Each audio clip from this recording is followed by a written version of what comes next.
Hello. Let me know. Is my audio coming in okay? Let me know in the chat. Say hi. Got a question for you guys as you're coming in.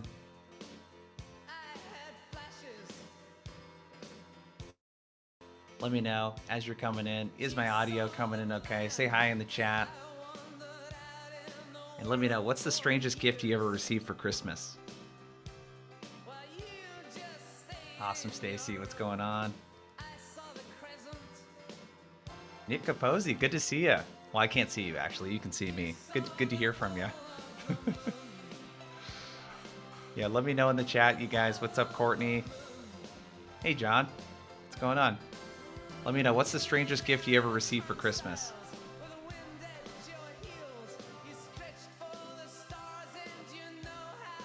What's up, Cole? Hey, Beverly. Let me know in the chat as you're coming in. What's the strangest gift you ever received for Christmas? We'll get started here in like 2 minutes, 2-3 minutes. Bury a Tim Tebow book. Love it. Cole received Cole.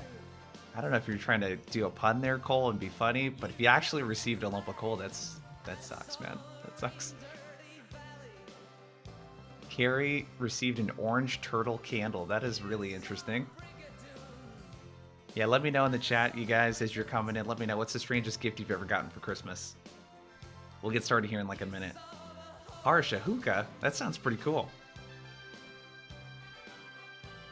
James, pick a friend's dog taking a poop with the poop in the box. That's a good one. Chocolate toothpaste. 2-pound tin of Altoids. Were they trying to say you have stinky breath or something, Beverly? That's kind of mean. It's a really mean gift. Martin Scorsese movie. You guys are funny. Christian, a pair of socks with your buddy's face on them. That is hilarious. Cheesecake flavored gum. Yeah, I agree with you, Luke. That's a little weird. The one thing I always hated getting as a kid was, socks and underwear. But, like, socks that were really either really weird and, like, a cartoon character you didn't like, or they were just really uncomfortable. That was one thing I always, like, didn't like getting. Samantha got Halloween candy for Christmas. Yeah, that actually makes a lot of sense, because if you had leftover Halloween candy and you didn't use it, I mean, Christmas would be a good time to recycle that gift, actually. That one makes a lot of sense. We'll get started here in like 30 seconds, you guys. Keep saying hi in the chat. We're going to talk about video prospecting today, which I'm super excited about. Let me know in the chat as you're hopping in. What's the strangest gift you ever received for Christmas? And we'll get started here in like 30 seconds.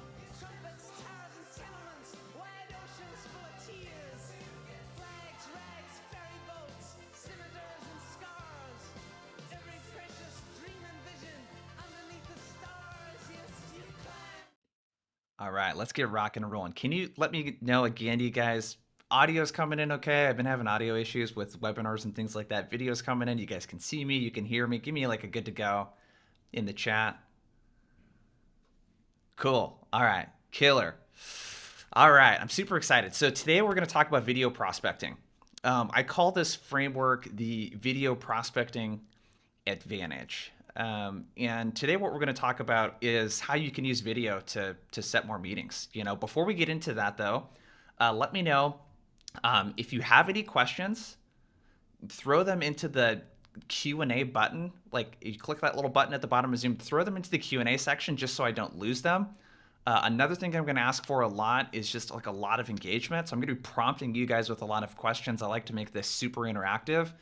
It's less boring for me because I'm kind of just talking to myself the entire time, and hopefully less boring for you when I do it that way. But let's get into it. So here's the problem. When it comes to video, I kind of see 3 really big things getting in the way of people really utilizing this tool to land more meetings. One of them is it can be really intimidating. So I don't know if you've ever felt like this picture here where it's like, hey, what kind of equipment do I need? Do I need a nice camera? Do I need really nice lighting? Do I need a professional microphone setup? A lot of people are really kind of self-conscious about the setup that they have and how the video looks or what the background, might even look like. I hear this a lot. The other thing that I hear a lot too is this, well, if I'm going to send a video and the prospect can now see a recording of me that they could play back over and over again, like, what do I say? How is this different from maybe cold calling someone? How is this different from sending a cold email? And there's this kind of pressure that we feel to, our words have to be perfect, right? We got to say the perfect thing. And sometimes what I hear people do too is it sounds like they're reading off a script and it just doesn't sound natural. And the other thing too is it can be very time intensive. So if you've never done it before and you're recording personalized videos and sending them out, it can take a long time to do. And you know what? You could spend hours doing it and no one ever watches them, and it's kind of a bummer. So these are the three things that are really here that hold people back from using video. But there's really big opportunity, and that's what I want to teach you today. The opportunity is this. One, you have an opportunity to keep it super minimal. You don't need a professional setup. Like if you have a MacBook, especially, I can't speak for all of you PC users, like the webcam quality on the PCs, but on the MacBook, you're going to be pretty good to go. You're not going to need to get a camera. I'm going to provide some options for you today in terms of equipment. I'll let you know, but the thing that, and I'm just looking at the chat here, despite the exception, blurring the background is bizarre. People that blur their background.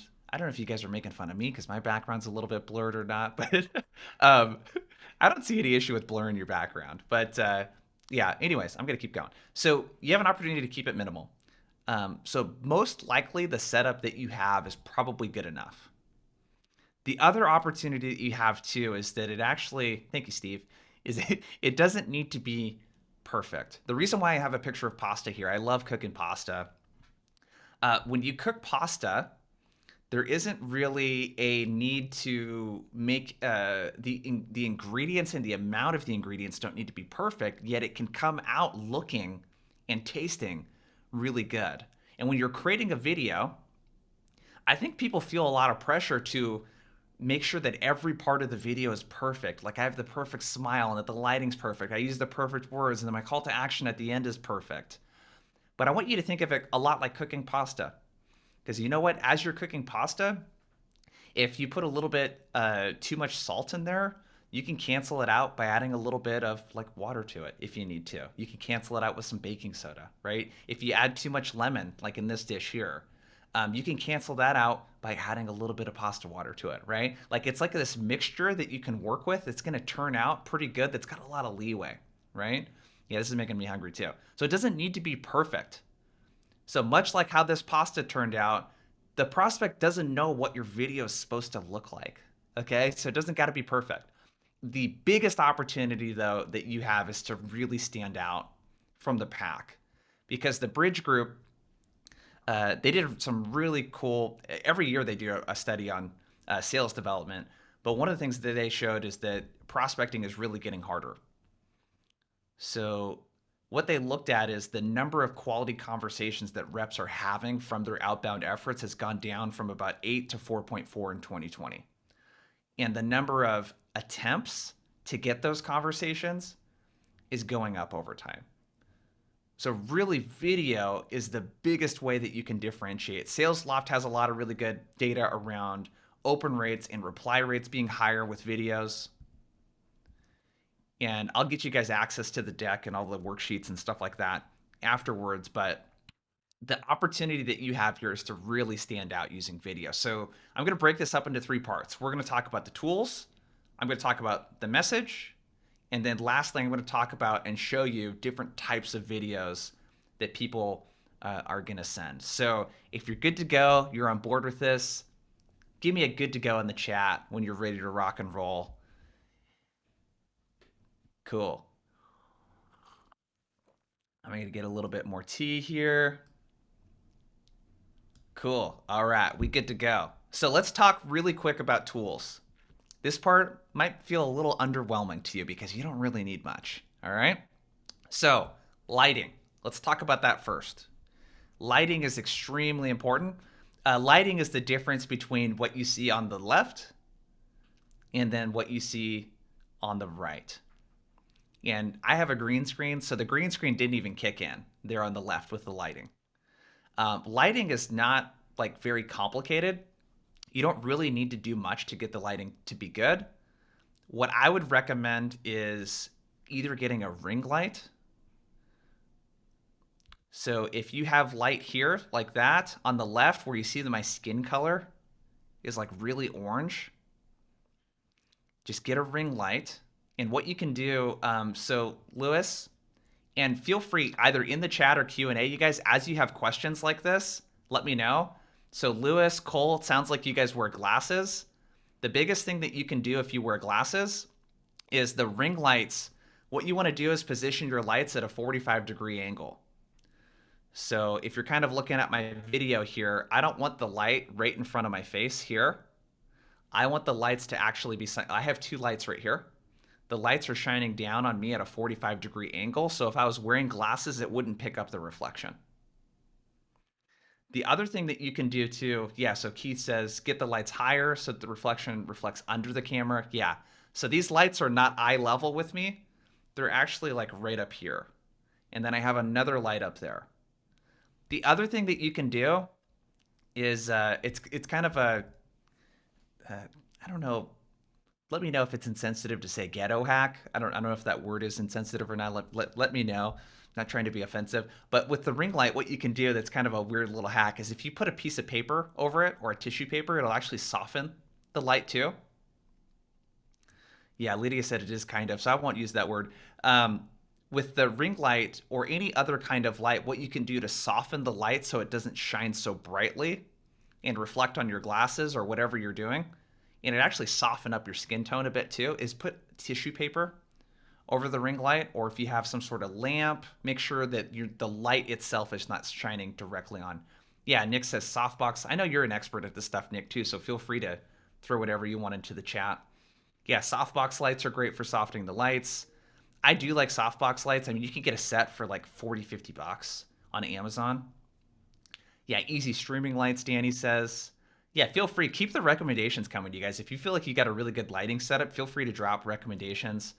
But I recommend either getting a ring light or some sort of softbox lights. You can spend less than 50 bucks. Like if you really wanted to go all out, you could spend a couple $100 on it. And even you could spend thousands of dollars, honestly, on lighting. It doesn't need to be crazy.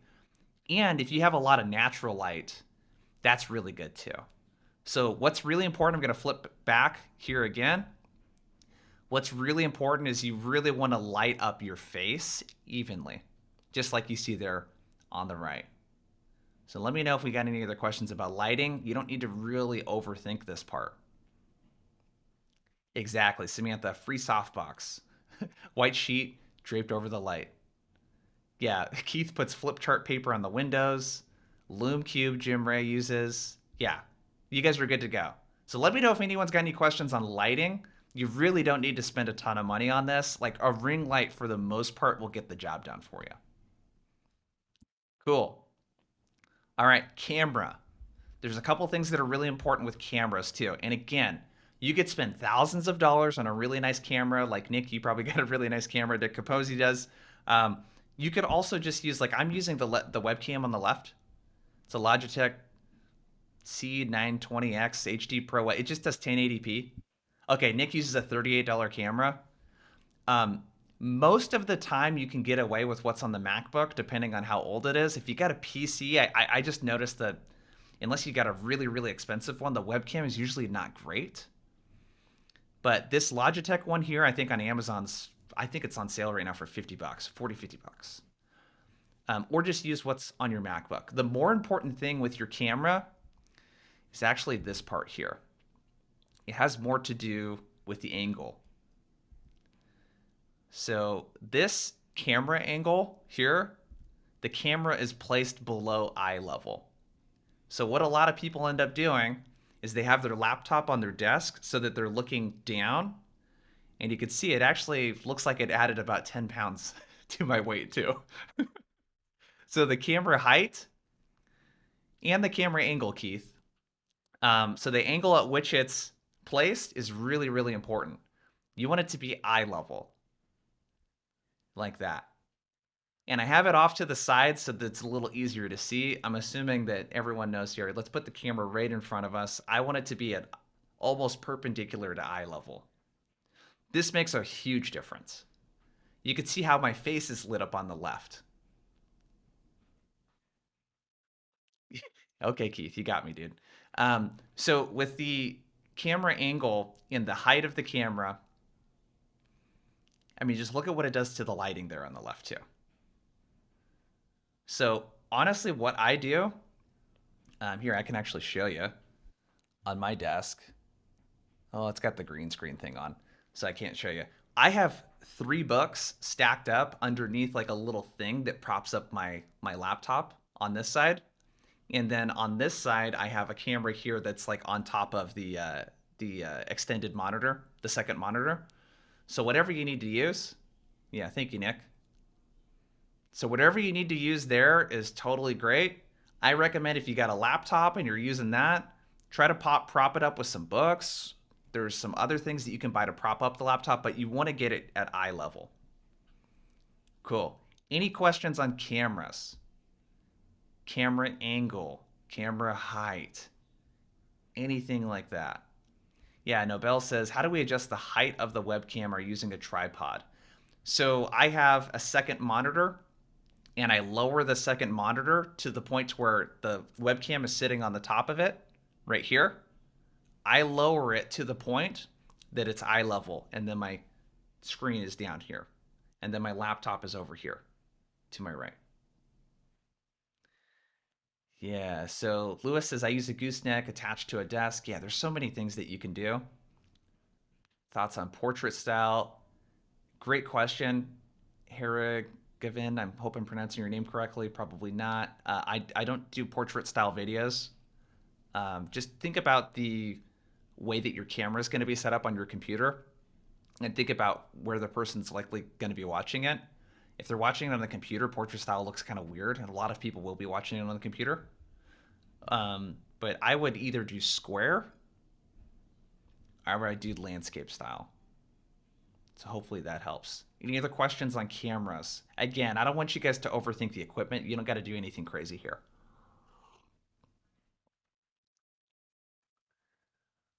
Yeah, Keith asks, at what point will 4K be the standard for video prospecting? I don't think we're there yet. I don't think it ever will be, honestly.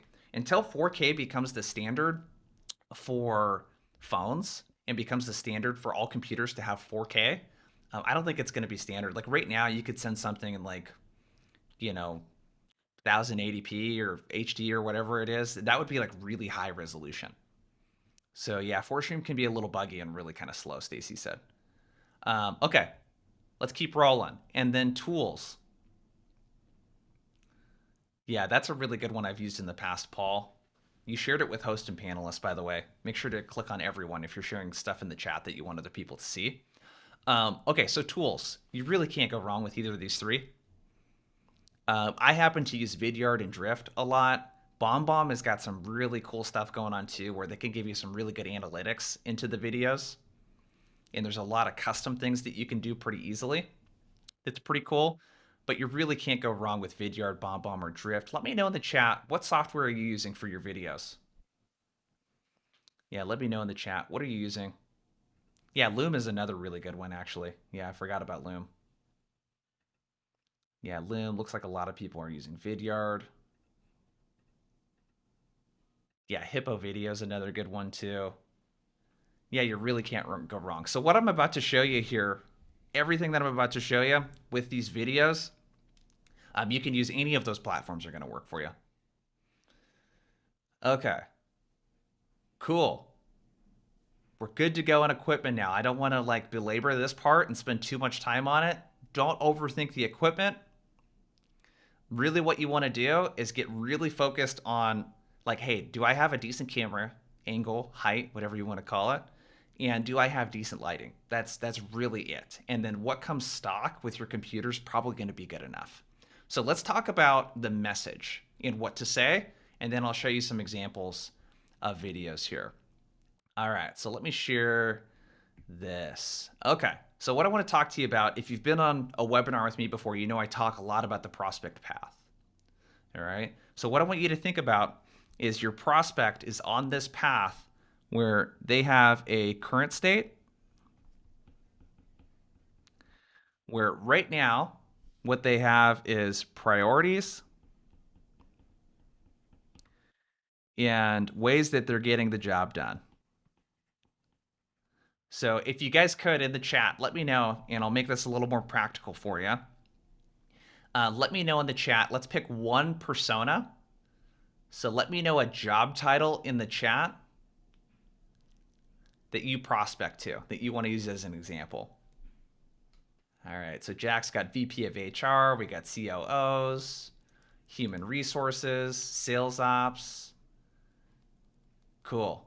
Awesome. So we're going to use those as an example. Yeah, so let's use VP of sales. That's one that I'm pretty familiar with. So what we're going to do here on the prospect path, this axis here, the y-axis is results. The x-axis, we have time.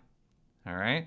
So if I'm a VP of sales, my current state is I have some priorities and then I have some ways that I'm getting this job done right now. So a lot of my priorities as a VP of sales might be what are we doing to think ahead 6, 12 months down the road around how we're going to hit our sales targets, the number of people that we're going to need, the quota attainment, how I'm working with enablement to provide the content that my sales team is going to need. There are some priorities, right? So what I want you to think about right now and listen to the chat is what are 2 or 3 things that your personas are focused on, their priorities. It's cool to see all of you guys connecting here in the chat, by the way. Help me out in the chat here for your personas. What are 1 or 2 big priorities that they might have? And I'll give you some more examples. I work with a company that sells an automated welding solution. And they reach out to VPs of manufacturing. And one of their biggest priorities right now is finding enough labor, welders, to keep up with demand. And then another thing they're worried about right now is automation. So how do we automate more stuff knowing that we're not going to have people to do this for us? Yeah, so Paul says increasing sales team efficiency, employee retention. Employee retention, Keith says. Yeah, driving revenue, cybersecurity, sales growth, increasing pipeline. Okay, so now that we know what they're trying to accomplish in the current state, what we're going to do is a couple things. So one, what I want to look at is an undesired future state. These are problems. So how are we helping people avoid these problems? And then what we also want to look at is a desired future state. And these are aspirations, so goals. And typically what we're doing in sales is we're helping people to these things. Now, if your persona is above the line, so Skip Miller wrote a really good book called Selling Above and Below the Line. Above the line is people that are typically C-level or VP level decision makers. Below the line are typically people that are going to be users of the product. They're not going to be the economic buyers. So this is typically a manager, director, user. What I have noticed is that below the line personas tend to be very focused on fixing problems. Above the line tends to be very focused on aspirational things, so things that they're trying to accomplish.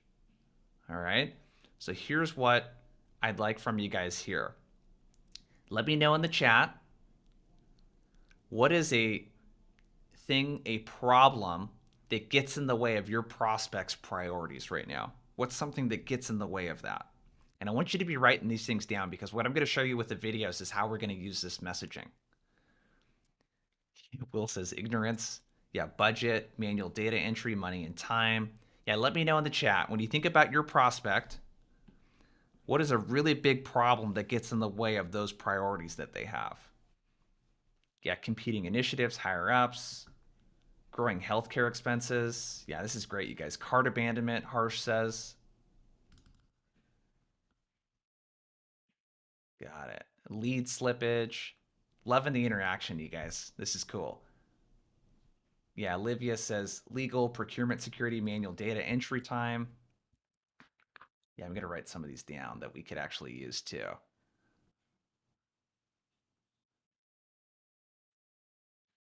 Shift in demand, customer churn.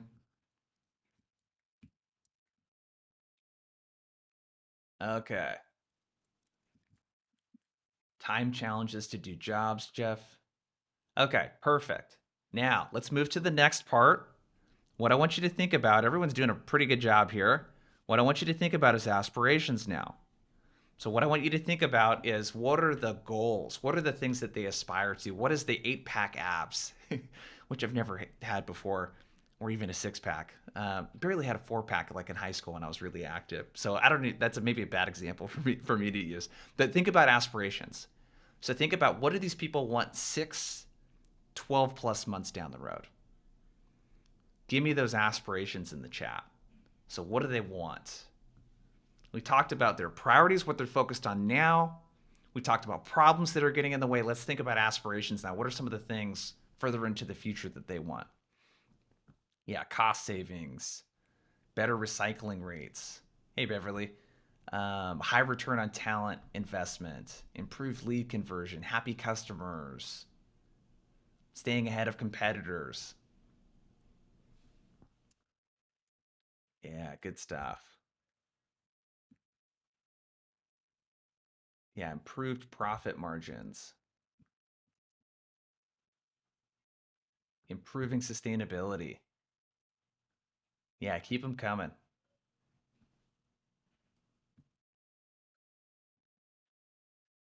I'm going to write some of these down here so that I can use some of these examples here.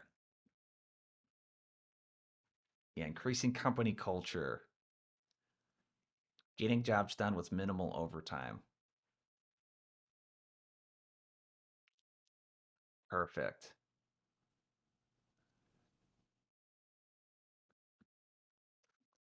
No, you won't be able to download the chat, Lydia.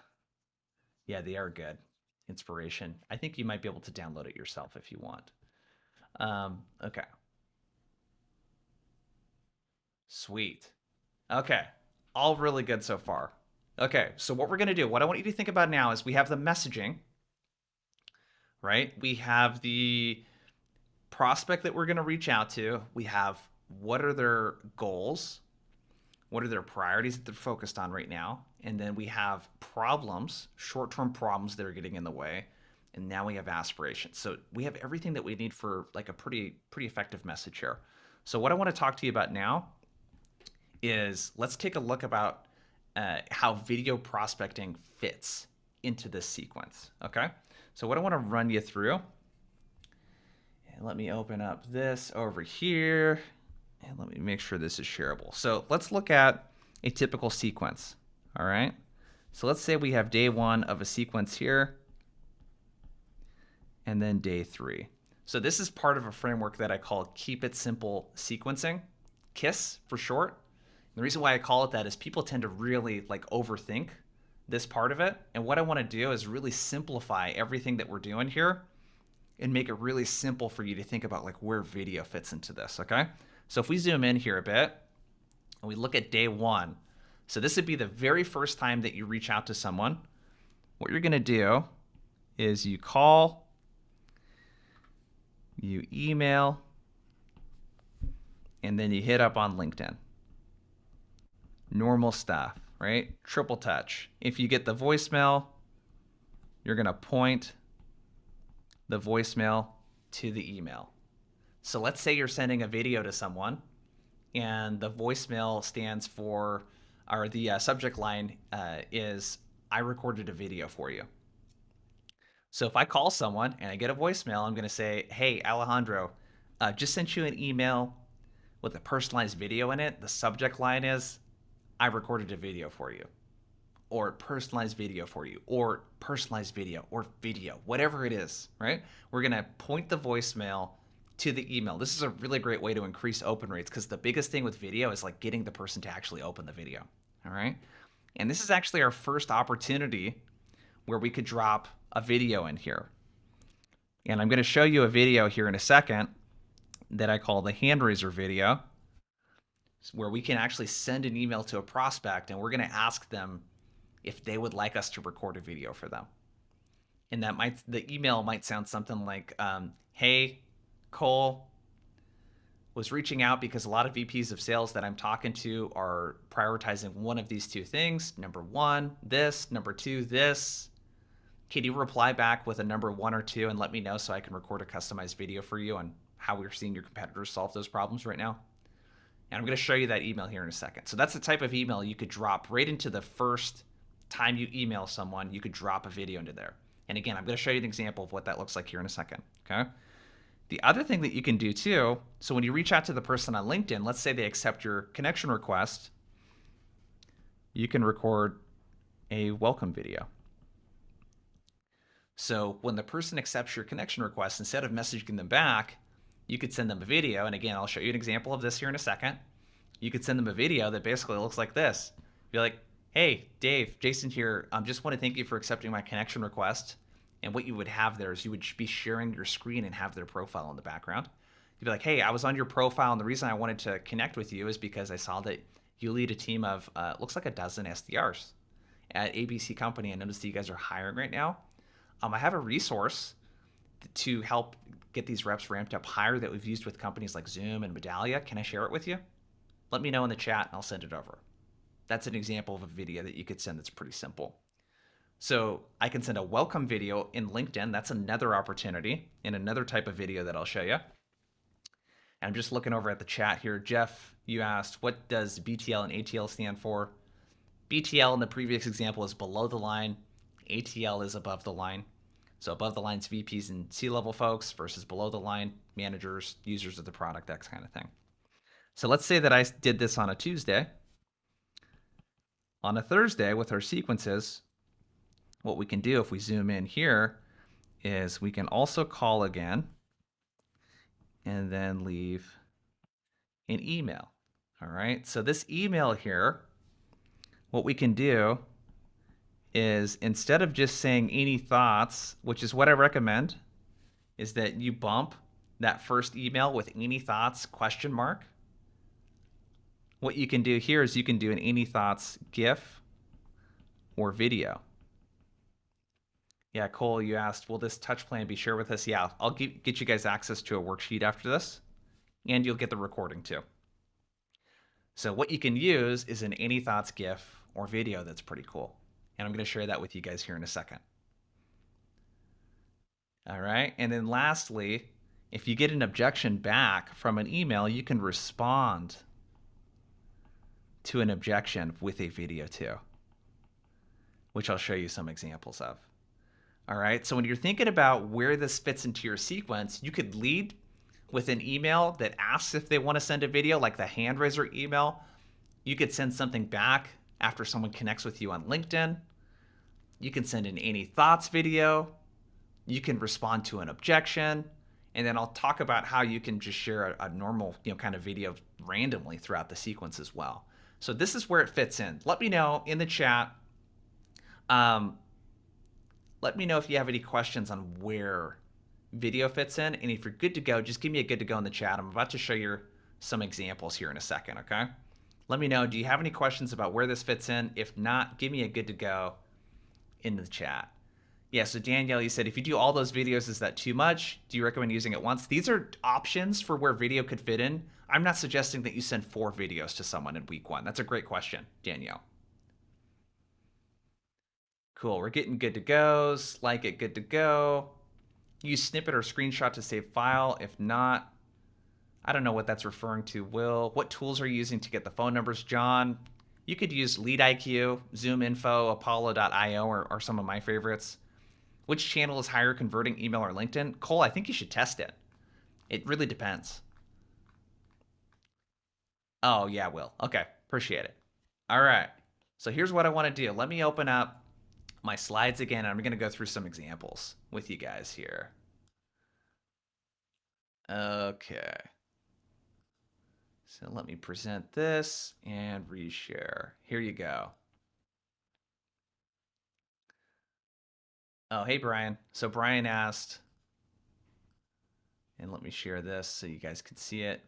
Brian asks, do videos and GIFs sometimes get spam blocked? They could. That's why I don't recommend sending it in your very first email. And we'll talk about how to avoid spam block here in a second. Yeah, and Ben, you asked about the recording. I'll send that out too. Okay, so let's talk about sending your videos. So here's an example. So they kind of popularized this at BombBomb. It's called the 7-second video bump email. So I use these all the time. Some of you guys might have actually gotten some from me if you've asked for information on Outbound Squad. But this is that way that you can bump an email. And you could use a tool like BombBomb to create one of these. Drift has built-in functionality to create GIFs. But what you can do in your sequence is when you send an email to someone and they don't respond, instead of replying again, did you get my email, or any thoughts, anything like that, you can record a GIF like this and just write any thoughts on a piece of paper and point up at the email. Let me know in the chat, are you using this? Give me a yes in the chat if you're using this GIF.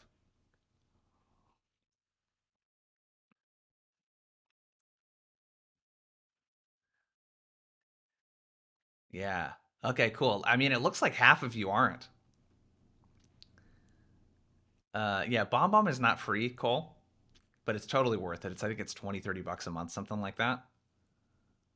Yeah, you could use the GIF in Vidyard. Okay, if you're not using this, you guys, this is a really easy one to implement right away because you don't have to record it every time. This is a GIF that I used that I recorded once and I've been using for months after that. You could just throw it right into the sequence. Yeah, Danielle, will Outlook be on the bottom so you need to point down? Dude, really either one. Honestly, if you want to point up or down, it doesn't really matter because you don't know how the person's inbox is oriented. I point up. I noticed that most people have it oriented this way, is my experience, but either way will be fine. Do you have to write backwards? Nope, you don't. Cool. So this is a really easy one to implement right away, you guys. Depending on your audience, it may or may not like work really well, but I noticed that I get a really good response with this, and a lot of my clients get really good responses to this too. Cool. So this is the first one that I recommend. Easiest one to implement. Just put this in your cadence. Day 3 of your cadence. So like that second time you email someone, you can just bump the first email with something exactly like this.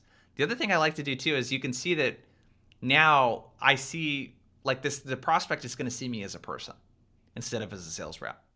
All right, let's keep going. All right, so this is one of the first types of videos that you can send. So that email, I said the hand raiser email, Ethan Parker, and I worked on this with Ethan a while back, and he had a lot of success with this. So he was reaching out to sales leaders. So he would send a fairly templated email to the person, and the goal was just to ask them if they'd send a video, if he could record a video, excuse me. So, hey, George, typically other sales leaders like you are focused on one of a couple things. One, demand gen. So do you see the priorities? So that prospect path exercise we did earlier, you can drop the priorities in it and notice how detailed the priorities are. So it says demand gen. How can we stand out from other options? There's a reason why there's a question mark there. It gets the prospect thinking, yeah, how do we stand out from other options out there? Better win rates. How can we remove friction from the deal cycle and make it easier for the prospect to buy? Those questions are really important. So when you're thinking about the priority statements, when you're talking to your prospects, make them detailed. So you want to go deeper than win rates, demand gen. And then can you reply with a 1 or 2? I'll make a quick custom video with what I'm seeing your competitors do. Okay, another thing that I want to point out here is you guys notice what he did with the call to action. Can you reply with 1 or 2? He's being really specific with the prospect about how he wants them to respond. He's making it really easy. All they got to respond with is a number 1 or a number 2. I want you to think about how you can use that technique in your cold emails. All right? So here's what I want to show you next. I don't have a video from Ethan. I have a video that I've created for a different client in response to something like this. So their persona that I'm about to show you is people in customer support. So let's take a look at this. So here's an example of what a video might look like. So if the prospect responds back and says number 1, here's what you could respond with. All right, and let me do this here. And let me make sure the sound is sharing. All right. So here's what that might look like here. Hey, Scott, thanks for responding to my email. So I wanted to send over some. And give me a yes. Can you guys hear the audio when I shared that just now? Is it working? Give me a yes in the things. Chat. Cool. I took a look at the Outdoor Voices site, had some things I want to show you, and also I pulled up some other outdoor brands that I wanted to dig through as well. So let's dig in here. So one thing I noticed on your site, everything looks great. We're big fans of the product. And one of the things I noticed is that if someone has questions that might pop up about a product, if someone needs help buying something, there isn't a way for them to directly interact with someone via chat. And if they go to the help page, it looks like they can send you an email, and they can also open up a video chat. And when we do this,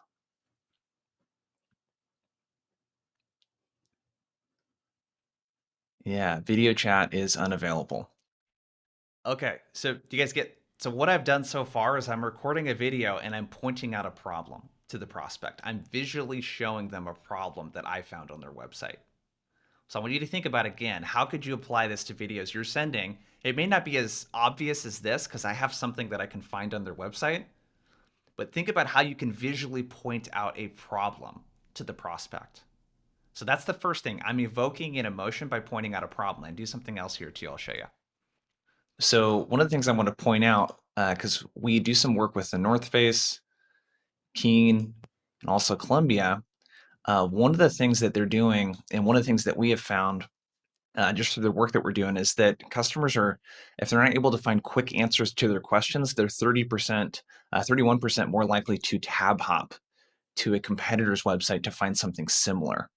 So if they go to a website like Columbia, for example, one thing they're able to do, even if it's with a chatbot, is they can speak and get their questions answered immediately. And oftentimes, too, what companies like Keen, if we click on the help here, they're actually open 7 days a week, and they'll reach out when they're back online. But there's a bunch of other stuff here in the help center around how people can get help through live chat. And then if we look at the North Face too, there's some other kind of interesting things coming on. We look at the help center. Again, there's ways for people to submit forms. There's ways for them to online chat, chat with a virtual assistant. So the reason why I'm bringing this up to you is that you guys are obviously doing some great things in Outdoor Voices. Okay, another big thing. So think about this for a second. I've pointed out a problem, and then I'm also pointing out their competitors and how they don't have this problem. So let me know in the chat, why do you think that I chose to point out some of the competing brands? What do you think that does for the prospect?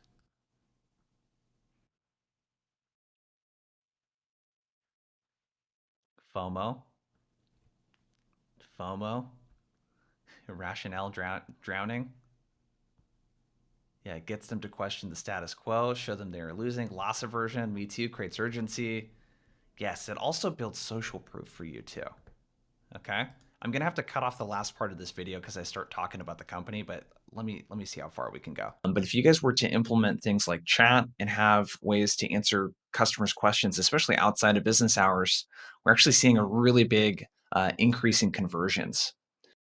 Yeah. So I can't share this last little part, but the big thing here is that when we share a video, what I want you to think about is, how can I point out a problem to the prospect? How can I compare their competitors and talk about what they're doing so that they don't have this problem? And then I can talk about how we can help. Ideally, you're working with one of their competitors, right? That's an angle that you can take. Yeah, that video is 3 minutes. Stacy was asking how long was that video? It's 3 minutes. So the reason why I'm taking the time to record a 3-minute video is because I sent them an email, right? I sent them an email asking if they'd like to watch the video. Right? So if you are sending a video to someone that didn't ask it, I recommend 30 to 60 seconds. But again, what I want to focus on here is that we sent an email. Let me share my screen again. All right. We sent a hand-raising email like this asking if they would like the video. I'm telling you, it has close to 100% click-through and watch rate when you ask the prospect if they want a video from you before recording it. So Mark, he said, that's a big upfront investment in creating a 3-minute video. Yeah, it is, but they asked you for it. Okay? I really want to hammer home the difference there is that they are asking you for the video. I don't recommend you just record a 3 to 5 minute video cold to a prospect you've never talked to before. You send an email like this, the prospect responds with the one they want to see the video. They've invested effort now into this. There's a huge difference between those two. All right. Subject line on the hand raising email could be personalized video. For this, it could be demand gen, win rates. Pick a 1 to 3 word subject line, either from copy in the email or from something that you're going to share in the video, or use personalized video in the subject line. Any of those will work. Okay. All right. I got to keep going, you guys. All right. So we got about 14 minutes left here. So another type of video that you can send, it's called face to the name. And let me make this full screen. So face to the name, what you can do here, I'm not going to play this example just because we don't have enough time. I want to save a couple other examples. Face to the name is simply whatever you would say to the person in a cold email, you're just going to record that in a video. So you're literally going to mention the same exact stuff over a video. Hey, Cole, was reaching out. Name's Jason. I'm with Blissful Prospecting. I noticed this thing, so some personalization. I noticed this thing. People like you tell me they typically have problems like this. One of the ways that we're helping companies like A and B is like this. Let me know if you're interested in chatting further, if I can share any resources with you. Yeah, so that's the face to the name. I'm going to gloss through this one a little bit here because I want to actually save some time for this one here, just because we're going to run out of time here soon. Okay, so I want to show you another example of pointing out the problem. So a guy, Lou Casados, I think he actually might be a sales manager now. But one of the things that Lou does is he'll reach out and he'll point out a problem to the prospect that he can see, and he'll talk about the impact of that problem. All right. And look at the email that he sent here. So the prospect watched the video but didn't respond, and this is what he followed up with. Looks like you watched the video I sent over. He was really direct about it. I know you're busy, so I'll keep this brief. I'm not sure what your plan is to expand your e-commerce business, but no doubt it's probably important for this reason. Here's what people like you are focused on. Okay, so let me play this example with Lou. This one's pretty good too. And again, let's pay really close attention to what Lou's doing here. Let's play it. $999. 1,000. Oh, hey there. Hey, Dan. Sorry about that. Got to get a pump in whenever you can. You know what I mean? Anyway, we've never met before. My name's Lou Casados, reaching out to you from Channel Advisor. Listen, I'm a huge fan of Ghost products. They've changed the way that I work out. And as far as I'm concerned, I want to get them into the hands of every single American who's in the gym. So that being said, you guys are having a big problem right now when it comes to Amazon advertising. So currently right now, your brand name is being what's called conquested on Amazon. But actually, you know what? Let me just show you. Hold on. So one thing already, it's like Lou's got a lot of his personality in this video, right? He's got a lot of his personality into it. And some of you guys are asking, hey, if I don't have something visually to show to the prospect, what do I do? You could just narrate the research that you're doing.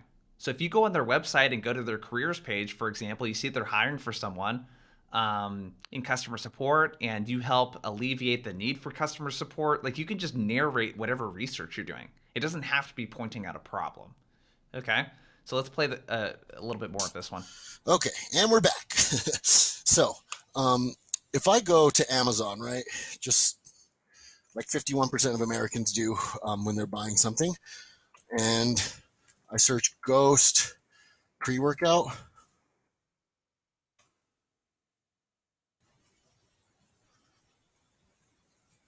Okay, this is what comes up. So right off the bat, a couple things are alarming. First thing right here is what I'm talking about, right? This is called a sponsored brand advertisement. And the way this works is that brands, only brands, bid on certain keywords. So that way, when someone searches a specific keyword or combination of keywords, like for example, ghost pre workout, they are bidding a certain amount of dollars and they're paying anytime somebody clicks on that. So, what this means is this company, Optimum Nutrition, understands and knows the value of your brand name, knows that people are coming to Amazon and searching specifically for Ghost pre workout with the hopes that when they do search that, their product is found and they're able to steer you away um, from Ghost and potentially go with their product, right? Okay. So he's educating the prospect. So he's not just pointing out a problem, he's actually providing some education to the prospect. What I want you to think about, help me out in the chat here. What is something that you could educate your prospect on? It could be you sharing a deck. Okay, don't share your entire demo deck. Maybe like a couple insightful slides with some interesting, compelling data on it that would be helpful to the prospect. Help me out in the chat here. What's something that you could educate your prospect on that you could use video to help with?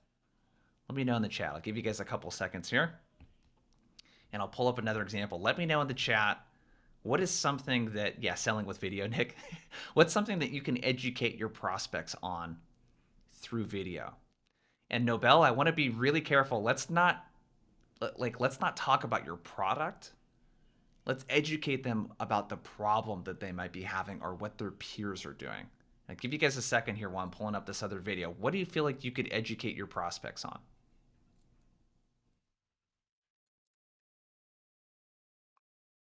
Yeah, hidden fees from competitors. Yeah, absolutely. Yeah, Jan, what's the loss he is suffering by not using our product use numbers and stats, excuse me. Yeah, orphan apps and the costs. Yeah, lack of variability in their appeals, lack of personalization, Salesforce best practices. Yeah, there's all kinds of stuff that you could use. Okay, I got one more example I'm going to share with you here. All right, and this one's from Kayla Citron there. She's been on the podcast a couple times. And here's how she sends welcome videos to prospects. So this will be the last example I show you. Let me just reshare this to make sure it's, there we go. Hey, Jerry. So one thing I want you to notice here, she's using the screen sharing mode of Vidyard and she's got the person's LinkedIn profile opened up in the background, right? So the thumbnail of the video is the person's LinkedIn profile. That's really important. Hey, thank you so much for accepting my request. So the reason for my video today is, first off, I know that you manage a team of 15 globally. And something we hear as teams scale and grow and they're located around the world is that data science leaders really want a centralized place for their teams to collaborate and reuse the work that's already been created on models. And additionally, because Domino acts as a system of record, when new data scientists join your team, they can instantly add value. And when data scientists leave, you still have a system of record. And additionally, I was looking through your Twitter and I noticed that you had retweeted. Just very good video, right? It's really to the point. She's referencing all the personalization that she did, and she's just narrating again the personalization that she did. All right. So those are some of the different types of videos. We got about 5 minutes left here. What I'd love to know from you, let's get back to this. What was your biggest takeaway from today? What do you feel like is immediately actionable to you after this webinar? Yeah, Adam says video rules. Yeah, what's actionable for you? What did you learn today? What was your biggest takeaway?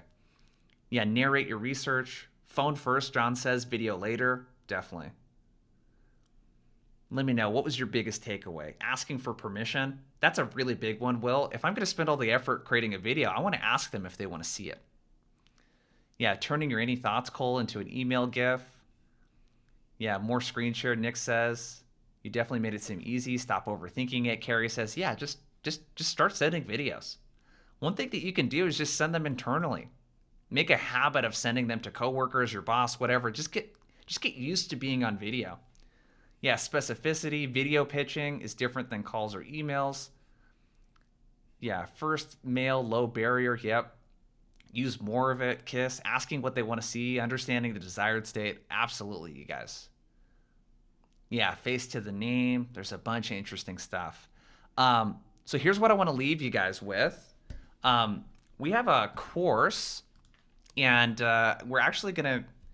I'm taking $100 off the course. The course is 299 bucks, and we have a whole 6-part course here with everything on finding the perfect prospects, your cold email. So it's got video training in there. It's got all kinds of stuff: sequencing, cold calling, deflating objections. It's the same stuff I've used to train companies like Zoom and Medallia with.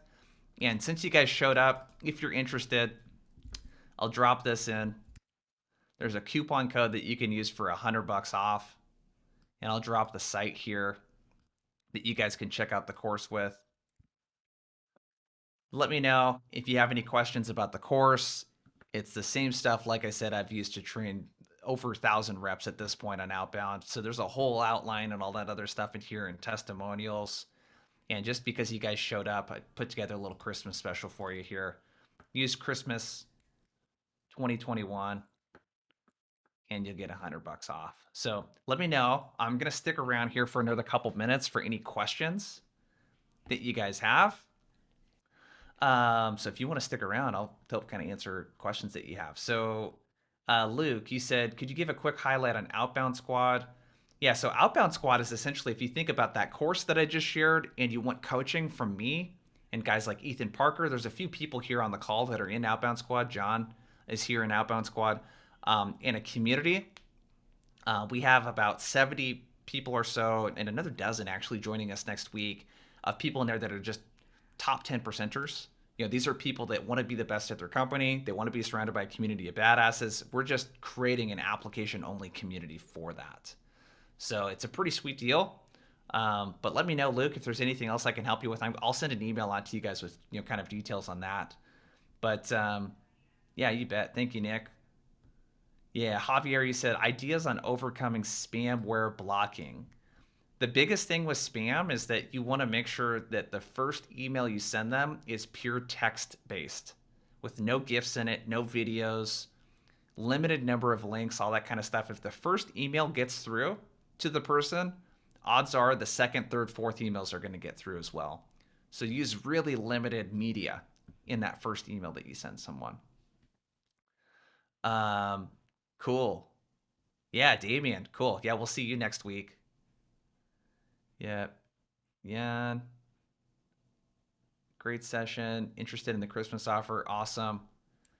Cool. I'm not seeing any more questions. So if you're interested, check out that course there.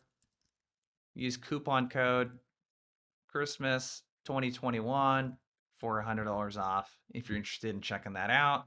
Got a little Christmas special for you guys. And if that's all we got, I'm going to go ahead and take off. Thanks for spending an hour with me today, you guys. And Merry Christmas to everyone. If I don't end up talking to you or seeing you between now and Christmas, which I'm assuming that I won't, we'll talk to you guys soon. We'll see you later. Thank you, everyone. Yep, you'll get the replay later this week. I'll send it out.